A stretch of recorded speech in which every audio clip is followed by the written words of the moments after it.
Hola a todos, muy buenas tardes. Gracias por estar acá para conversar un poco de cosas que yo creo son profundamente apasionantes y de las cuales no hablamos mucho en Chile, ¿no? Mi interés es tratar de llevarlos a un lugar donde quizá ustedes eh, no suelen estar con frecuencia. ¿Mm? Pero en realidad esta visita es un poco, debo ser honesto, es un poco tramposillo. Yo estoy aquí por dos razones principales. Una, para ver a muchos amigos que no veía hace mucho tiempo. Yo vivo en la Patagonia, venir para acá es todo un viaje. ¿No? Y la segunda, que creo yo es la más importante, es para hacerles a ustedes una invitación. Esas son mis verdaderas intenciones. Y voy a partir mostrándoles esto, que es un mapa de la diversidad actual de vertebrados en el planeta. Y aquí creo yo que se puede ver una cosa muy sencilla. En color rojo se resalta dónde se concentra la mayor diversidad, ¿no? Y es natural, ¿no? En el Amazonas, en la zona tropical, ¿no? Y en colores azules, ¿no? Colores verdes y azules es donde esa diversidad es baja o va descendiendo a medida que nos alejamos de los trópicos. Este es un patrón bien común de la vida en nuestro planeta, pero no siempre ha sido así. Hace 70 millones de años, en el Cretácico Superior, la mayor diversidad se concentra en las altas latitudes. Que ustedes ven aquí es esta curvilla que sale un poquito más alta, ¿no? En las altas latitudes, tanto en el hemisferio sur como en el hemisferio norte, está la mayor diversidad de vertebrados. Y eso es porque las zonas tropicales hace 70 millones de años son un gran sistema de desiertos. Todo lo que es el sur de Brasil, Uruguay, el desierto de Atacama chileno, son zonas hiperáridas. Entonces la diversidad no es muy alta. Entonces, ¿cómo ocurren esos cambios? ¿Por qué ocurren esos cambios? ¿O qué significan estas cosas? Bueno, pasan porque la vida es un flujo continuo de cambio y resiliencia, ¿no? Los lugares que hoy consideramos los lugares fijos, el escenario que nos resulta cotidiano, en realidad es extremadamente dinámico. Estas montañas que están aquí en Santiago, que parece que no se movieran a ninguna parte, en realidad están en continuo movimiento, 24/7. Lo que pasa es que se mueven a una velocidad que los seres humanos no alcanzamos a ver. Es una tristeza eso. Sería muy lindo poder ver las transformaciones del planeta en tiempo real, ¿no? Y entonces, donde tenemos o donde tuvimos bosques lluviosos, ¿no? El tiempo va pasando y nos vamos convirtiendo en desiertos, ¿no? Y de eso se trata esta charla, ¿no? De ese infinito río de la vida, ¿no? Que no es una cosa que se detiene, no es una cosa estática, es una cosa que fluye constantemente, ¿no? Y la diversidad es una propiedad de la vida, es una propiedad de nuestro planeta. Y ha estado ahí durante mucho más tiempo, creo yo, del que todos creen. Los paleontólogos en ese aspecto somos buscadores de biodiversidad, ¿no? La mayoría de la gente nos dice, ah, bueno, andas ahí buscando huesitos. Aquí hay varios amigos que suelen decirme, ¿encontraste huesitos? Sí, buscamos huesitos, pero en realidad, o plantitas, fósiles, o conchitas, buscamos cositas, ¿no? En las rocas principalmente. Pero en realidad lo que queremos hacer es entender esa biodiversidad. Somos grandes buscadores de la biodiversidad, de la historia de la biodiversidad. Cuando uno entra en esta carretera, la biodiversidad deja de ser el presente y pasa a ser pasado, presente y futuro. Es una cosa media loca porque la mente ahí se modifica, se transforma, ¿no? Y para eso usamos, ¿no? Un elemento que es el que cautiva y que nos apasiona, que son los fósiles, ¿no? Que son en el fondo los restos de los seres vivos que han habitado en nuestro planeta por millones de años. Restos que pueden ser cosas que podemos ver con los ojos, ¿no? Como por ejemplo esqueletos de animales marinos o por ejemplo un gran hueso de la pierna de un dinosaurio. Esta foto también es media tramposilla, porque esta persona que está aquí es Pablo Puerta, que es bastante petizo. Pero no deja de ser un hueso que a mí me llega, digamos, por aquí al hombro. Yo mido 1,85 m. O sea, es un hueso grande, de un titanosaurio, de un dinosaurio que viene de la Patagonia en Argentina.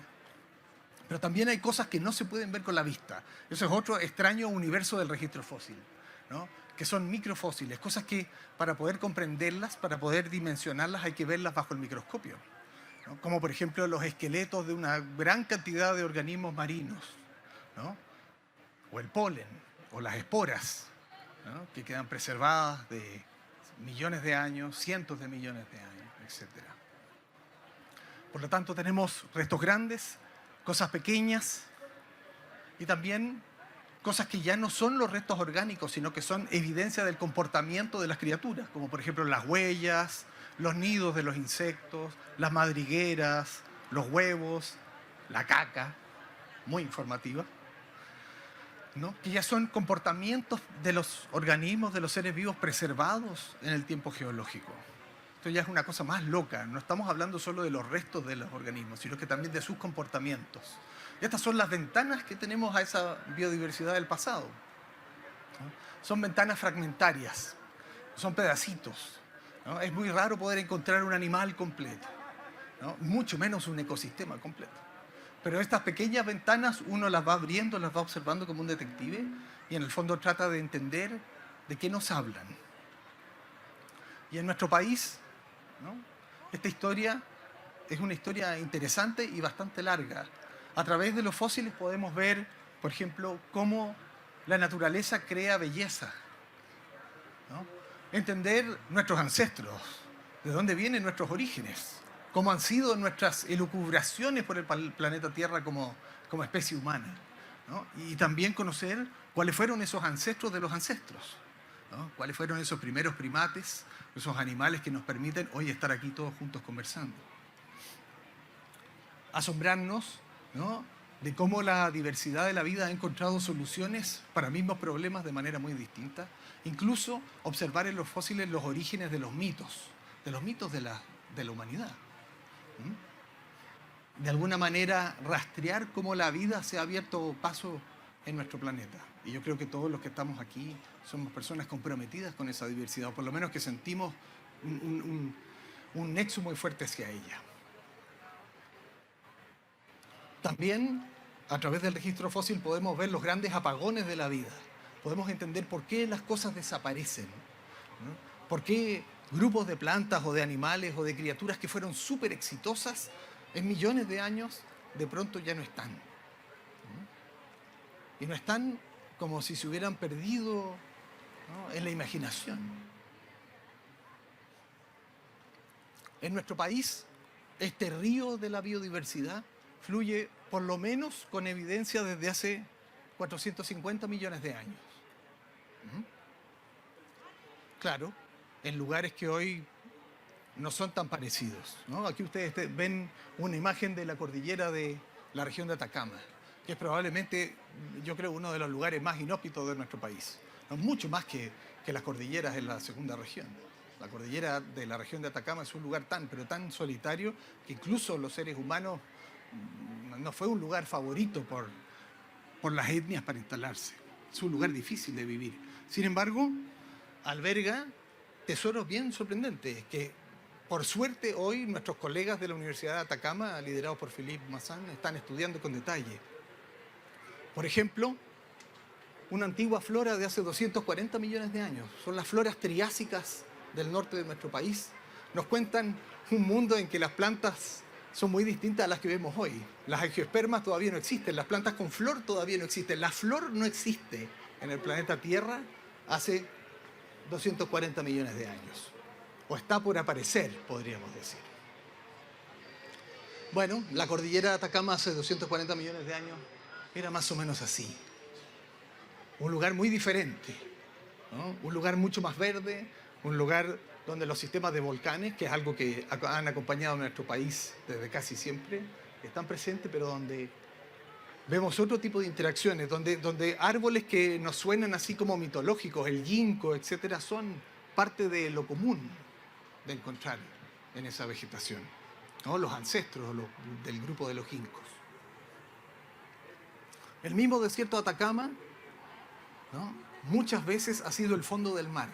Nuestro país muchas veces ha sido el fondo del mar y de diferentes mares, ¿no? Esto es otra cosa que es necesario de alguna manera procesarla. Hemos sido montaña, hemos sido desierto, hemos sido bosque, hemos sido mar, hemos sido montaña, hemos sido desierto, hemos sido bosque, hemos sido mar y así, múltiples veces a lo largo de esos 450 millones de años. En la isla Quiriquina, hace 66 millones de años, el momento donde los dinosaurios ya están por desaparecer, por lo menos los dinosaurios avianos, ¿no? Los grandes depredadores son los mosasaurios, ¿no? Son reptiles acuáticos, ¿no? Que están en el nivel más alto de la cadena trófica. Pero 60 millones de años después, la presa es el gran depredador. Los mosasaurios ya no están. Ese nicho ecológico que ocupaban esos grandes reptiles ya se fue, ¿no? Ese nicho ahora lo ocupa el megalodón, el más grande de los tiburones que existió y que habitó la costa de Caldera y toda la costa del Pacífico 60 millones de años después. Pero el rol ecológico continúa porque la biodiversidad se construye en jerarquías, se construye ocupando espacios, ¿no? Y ese espacio de los grandes depredadores, que ha estado, como ustedes pueden ver, por cientos de millones de años ocupado, hoy en día está sufriendo una transformación, como muchos de los sistemas ecológicos de nuestro planeta. Están viviendo transformaciones porque estos niveles están desapareciendo. Podemos después hablar un poco de qué significan esas desapariciones. Algunos organismos han estado tosudamente en nuestro planeta, ¿no? Y en nuestro país, y no se van, ¿no? Los braquiópodos, que son estos particulares organismos marinos, tienen un registro en nuestro país de hace 440 millones de años hasta hoy. Aquí ustedes ven unos braquiópodos muy tranquilos en el fiordo Comau, en la región de Aysén. O sea, en el límite, perdón, entre la región de los lagos y hacia el sur la región de Aysén, ¿no? Y son organismos que han cambiado muy poco en 440 millones de años y en realidad en mucho más tiempo. Hay algunas criaturas, hay algunos seres que en nuestra biodiversidad han encontrado soluciones, a veces muy sencillas, para ser exitosos hasta el presente. Y otros que siendo muy exitosos, como los amonites, que nosotros en Aysén, en nuestra ciudad, en Coyhaique, hace 130 millones de años, los encontramos por miles en la ribera del río. O sea, claramente eran súper exitosos, ¿no? Desaparecieron completamente. Son hoy en día hasta parte de las artesanías de muchos países. Hace 30 millones de años, Patagonia es un lugar distinto. Es una Patagonia más verde y más cálida. Y el registro fósil nos ayuda a visualizarlo, ¿no? Fíjense ustedes que aquí, ¿no? Mirando en las rocas, mirando en la soledad de las rocas, podemos encontrar lo que fueron en algún momento los troncos de un gran bosque. Están todavía en la posición donde estaban hace 30 millones de años, solo que el tiempo ha pasado y los ha convertido en arena y rocas. Pero si pudiéramos cerrar los ojos, volveríamos a caminar en este bosque de robles, que están hoy en el sur en Magallanes. Ahí ustedes me tienen revisando algunos troncos que hemos podido analizar a nivel microscópico. Y estamos viendo muchas cosas. Estamos viendo qué edad tenían, sus anillos, estamos viendo su decaimiento, porque muchas de estas maderas petrificadas tienen todavía los restos de los hongos que las estaban consumiendo. Así que estamos viendo cómo el bosque moría y de alguna manera quedó congelado en el tiempo, ¿no? Cosas como nuestros robles de Santiago también eran un aspecto común en los bosques de la Patagonia hace 30 millones de años atrás, ¿no? Como las araucarias. Aquí ustedes ven unas hojas de araucarias que colectamos en el sur de Magallanes, indistinguibles de la araucaria actual. Y junto con ellas, muchas otras cosas más. Muchos grupos de plantas distintos. Algunos comunes a Chile central, otros, como los eucaliptos, que hace muchos años abandonaron el territorio sudamericano, por lo menos en forma nativa. Podemos decir, entonces, que el desierto patagónico hace 30 millones de años era un gran bosque. Un gran bosque que tenía diferentes elementos como araucarias, como mañíos, ¿no? Como cosas como el lingue, de las cuales hay bastante evidencia, o los eucaliptos, o la palma chilena, por ejemplo. Y esto es una cosa que es bien sorprendente de reflexionar, ¿no?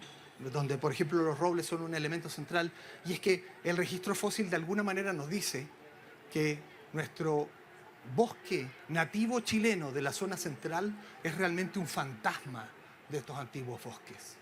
O sea, lo que nosotros consideramos nuestro bosque en toda su riqueza es el remanente, es el fantasma de la retracción de los antiguos bosques australes, ¿no? Y lo que queda es un poquito el recuerdo de ese río de biodiversidad que fueron. ¿no? El pasado también es una clave para el presente. Natalia, que está por aquí, ahí está, Natalia nos habló hoy día en la mañana de esto, de un montón de plantas que no tienen sus dispersores naturales, ¿no? Hoy en el presente, por ejemplo el keule, que es una de las más amenazadas. Ese es el frutito del keule, que como decía Natalia, es difícil que un animal actual en la fauna chilena se lo trague. Las vacas se lo comen, sí, pero en realidad la mayoría de los investigadores cree que los mastodontes son la clave de esto. Pero yo tengo una duda, porque si ustedes miran la genética, ¿no? El keule y el linaje del keule se separó hace 115 millones de años, es decir, harto antes que la megafauna del Pleistoceno. No es raro pensar que el linaje del keule en realidad en algún minuto fue dispersada por grandes dinosaurios y que después que se fueron los dinosaurios vinieron otros y otros y otros y otros y después los mastodontes y finalmente los mastodontes también se fueron y el problema nos queda para hoy, a nosotros. Y lo mismo le pasa al lúcumo, a la palma chilena, al belloto del norte, que todos sus tiempos de dispersión o de generación de especies nos hablan de una interacción con otros grupos de animales, no con la megafauna, con antiguos toxodontes, y antes de los toxodontes con los atrapoterios, y antes de los atrapoterios con los piroterios, y antes de eso, y antes de eso, y antes de eso. Necesitamos, creo yo, mirar, ¿no?, hacia nuestra diversidad actual, entendiéndolo como parte de este remanente de un flujo. Entonces, después de hablar de estas cosas que son unos pocos ejemplos de lo mucho que se hace en el país, nace esta pregunta, ¿no? ¿Cómo navegamos en este infinito río de la vida? Yo les voy a decir cómo creo yo que deberíamos. Primero, con más y mejor ciencia, ¿no? Trabajando colectivamente, todos nuestros científicos que están trabajando en paleontología en el país van revelando diferentes preguntas, formando gente en nuestras universidades, formando estudiantes, apoyando el trabajo de los aficionados, ayudando a la constitución de grandes centros de investigación como el que tenemos ahora en Atacama, y ojalá pudiéramos tenerlos en todas las regiones del país, trabajando de manera intensa, ¿no? Y para eso ustedes son muy importantes, porque en la medida que ustedes se interesen, la prensa se interesará, y si la prensa nos da tribuna, podremos hablarle colectivamente a la ciudadanía de lo que está pasando con estas cosas. Pero por suerte, también nuestra disciplina ya en el país está consolidada, tenemos una asociación, hemos hecho congresos, y yo creo que para gran alegría de todos, ha llegado para quedarse. Los paleontólogos ya están en el país y llegaron para quedarse de manera masiva, con generaciones de estudiantes de pregrado, de posgrado, etc. O sea, la realidad de nuestro país crecerá y nuestro conocimiento crecerá porque hay más gente haciéndose las preguntas. La otra clave es con todos ustedes. Es naturalmente creando y aprendiendo juntos. Trasladar el conocimiento científico es una cosa, pero apropiárselo por parte de la comunidad es otra. Y eso es un viaje también, en sí mismo. Y para eso, la invitación, que es la invitación que les vengo a hacer, es a plantearse mirar la biodiversidad como un flujo constante, no como la lista roja de especies. La lista roja es importante, tiene una prioridad, donde hay que centrar varios esfuerzos hoy. Pero podemos pensar en la biodiversidad como un gran flujo, como un gran movimiento de cosas, ¿no? Tanto en el trabajo con los niños, tanto en el trabajo y apoyo a los emprendedores, a los guías, a la gente que quiere desarrollar guiones paleontológicos en sus territorios, y también, por no decirlo, a los sistemas productivos que quieren utilizar a los fósiles nacionales. Les prometo que Patagonia no me financia nada, ¿eh? De hecho, si hay gente de Patagonia, de la cerveza austral, comercial, ¿no? Pero esto a mí me gusta, ¿no? Me gusta que los fósiles sean protagonistas de nuestras marcas. Ojalá fuera así. Hay tantos tan espectaculares que podrían ser protagonistas de emprendimientos, de marcas, de territorio, de denominación de origen, etc. Yo quiero eso. Mi esfuerzo está concentrado en avanzar en esa dirección. Entonces, esa invitación que yo les dije que venía a hacerles, y para terminar ya esta presentación, es para abrazar una nueva dimensión de la biodiversidad. Es una nueva dimensión de la biodiversidad a la que estamos acostumbrados a referirnos, y es la dimensión del tiempo. El tiempo también es un vector, ¿no?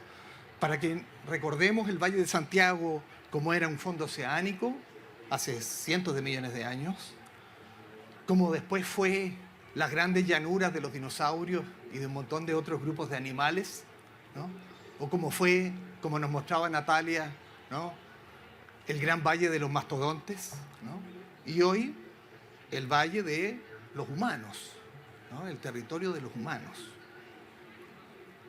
Entonces, quiero despedirme agradeciendo especialmente a mis colegas, que el universo bendiga a los colegas que están trabajando en todos los frentes de nuestro país hoy para devolverle la identidad a la paleontología nacional, que siempre existió, pero a veces estaba muy en un nicho, muy desaparecida del radar de la opinión pública, ¿no?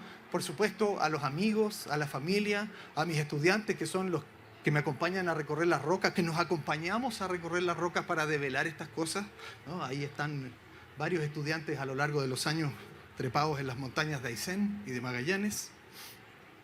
Y a todos ustedes por acompañarnos en esta tarde para charlar de estos temas que por lo menos a mí tocan tan fuerte en mi corazón. Muchas gracias.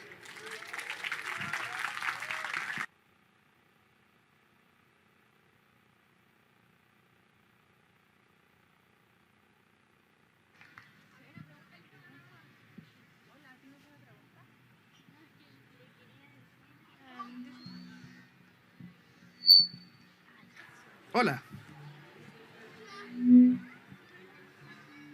Hola, le quería decir que yo en un viaje que hice a Magallanes me encontré más o menos así una piedra con tremendo monite, así una monite más o menos gigante. Y le quería decir que yo lo tenía en mi casa porque le podría mandar la ubicación de mi casa para que se lo diera y si lo pudiera estudiar. Mándamela y vemos qué podemos hacer con tu amonite gigante.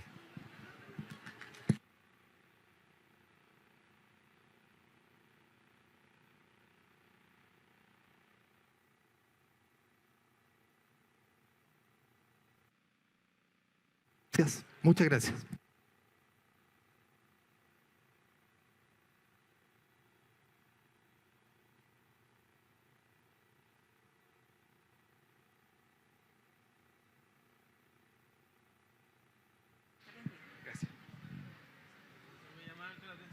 Hola, yo entiendo que actualmente la paleontología no es una profesión que se estudie como pregrado en Chile. Mi hija se fue siempre fan de recoger piedras en la playa y entró finalmente a un plan común de ingeniería. Y ahora piensa en geología, pero también mirando hacia la paleontología. ¿Qué recomienda usted como para formarse en Chile como paleontólogo? Bueno, siempre puede ver la luz tu hija, ¿eh? Yo soy ingeniero de profesión, de hecho. Yeah. Yo también me formé como ingeniero. Cuando yo estudié, acá en nuestro país era muy difícil formarse como paleontólogo. Vuelvo a decir, no porque no hubiese paleontólogos, sino que porque el nicho en el que estaban esos investigadores era súper pequeño, súper limitado. Pero hoy es muy distinto, ¿no? Y en general no son muchos los lugares en el mundo donde tú lo puedes estudiar como una licenciatura. Generalmente uno entra a la paleontología desde el mundo de la geología o de la biología. Esos suelen ser los caminos por los cuales tú entras. Pero si la vocación es fuerte, te aseguro que ella va a llegar. De alguna forma va a llegar al lugar. Hoy en día lo que sí, a lo que tu hija sí puede acceder, igual que a mi hija, yo tengo una hija pequeña, es la información. Y la información hoy está muy disponible. En internet hay información, hay charlas constantemente, los medios nos levantan mucho más que antes. Es decir, la habilidad que tiene hoy una persona para encontrarse con su biodiversidad del pasado, su biodiversidad extinta, es mucho mayor que la que había en mi tiempo cuando yo me fui a estudiar fuera del país. Así que la clave es la curiosidad. Gracias.